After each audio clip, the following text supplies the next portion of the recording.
Who is Skrilla? I'm back with another deep dive into the Philly drill scene. And this time we're talking about one of the most bizarre, controversial, and straight-up wild figures out there, Skrilla. Skrilla might rep Philly drill, but his whole energy is more trap than drill. He doesn't claim any gang and says he's not a criminal, but he lives the lifestyle to the fullest. He's obsessed with getting high, and at just 25, bro looks like he's pushing 40. Slurred speech, barely open eyes, and this haunted look like he hasn't slept in a week. He once said, "I'm only sober when I sleep, so yeah, I'm always high." And here's the wild part. He follows a secretive religion called Santo, and yeah, it involves real animal sacrifices. There are a lot of disturbing photos out there. Skrilla posing with animal corpses, blood everywhere, like some horror movie scene. He talks about it openly, not ashamed, not hiding. He makes hints in his posts, and even drops visuals that tie into the ritual themes. In interviews, when people press him for details, Skrilla just smiles with his fried-out look and says something like, "Yeah, we chop animals, bring those offerings." But that's all he says. He never goes deep into the ritual side. He dodges the questions, keeps it vague, maybe on purpose. This dark spiritual side bleeds into his music too.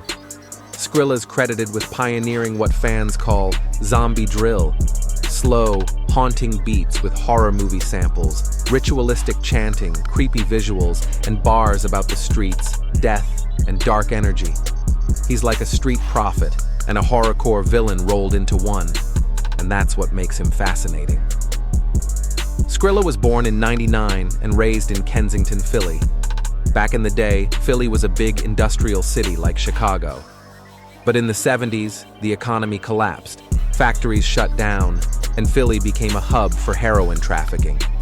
Now, Kensington is known as Zombieland, blocks full of addicts, people slumped on the sidewalk, high on fentanyl and heroin mixes. And Skrilla grew up in the middle of all that. But the twist? He came from a good family.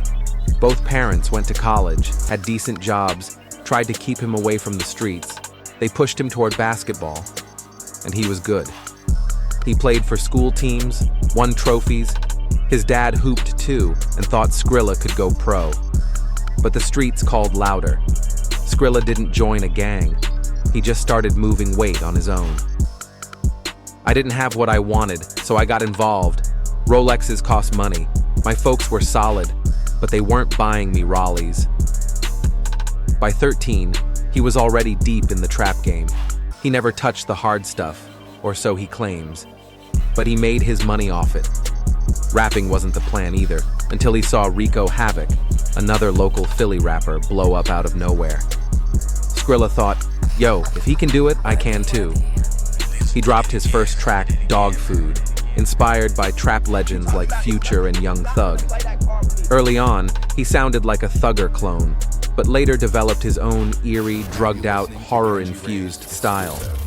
He also listened to a lot of Meek Mill, Philly's most famous rap export, but Skrilla doesn't look up to him. "Ain't nobody pulled me up. I made my own lane." He says Philly's got no unity, no real rap scene. It's hate energy. If you ain't in someone's little clique, they don't want to see you win. That's the difference from cities like Atlanta, where artists work together and blow up as a group. And finally, Skrilla's music is 50% Philly crime life, 50% his dark religion. His visuals show creepy altars, chanting, and blood-stained symbolism. Nobody else in Philly is doing what he's doing. And whether you love it or hate it, you can't look away. If you rock with the content, hit like, sub, and that bell so the algorithm shows us love. Stay tapped in. Peace.